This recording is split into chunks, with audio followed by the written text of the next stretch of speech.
Good day and happiness life mga ka-Life Change, and welcome muli sa ating YouTube channel, Life Change OFW Journey. So kung bago ka lang sa aking channel, don't forget to click subscribe, click notification bell, i-all mo na para updated ka sa mga upload nating mga video. Magko-comment lang tayo sa nangyayaring impeachment case at mga current events sa Pilipinas. Okay? So mag-start tayo sa mga current events. Kailangan maging handa ang buong Pilipinas dahil sa mga lumalalang climate change. Dumarating ang mga matitinding ulan, pagbaha, paglindol. So kailangan maging aware tayo sa mga trainings na binibigay ng gobyerno. So kailangan natin itong matutunan para mai-apply natin pagdating ng sitwasyon. Another thing is ang impeachment. Ito ay malaking tulong para maging aware ang mga tao.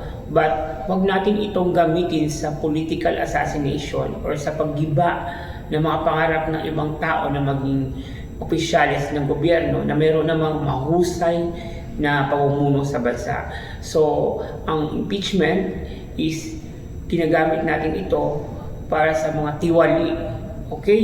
Pero sa nakikita naman natin na dapat natin ipaglaban is yung tama. Sabi nga natin is the truth will set us free. Okay? So, sa nangyayari ngayon sa Pilipinas, medyo magulo. Magulo talaga kasi masyadong mapolitika na ang bansa. Well, ang unang sagot natin dyan is kailangan natin ipanalangin.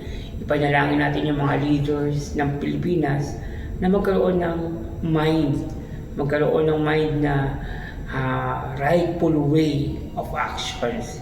Sumunod sa batas at huwag maging bend the law tayo. Okay? Another thing is, ano yung magiging benepisyo nito sa ating mga kababayan? Siyempre, pagka lumabas na magagaling ang mga leader, uunlad matulin ang Pilipinas. At magkakaroon tayo ng tinatawag na progressive life. Magkakaroon tayo ng maraming projects. Tataas ang value ng pera ng Pilipinas at tataas ang ekonomiya ng Pilipinas.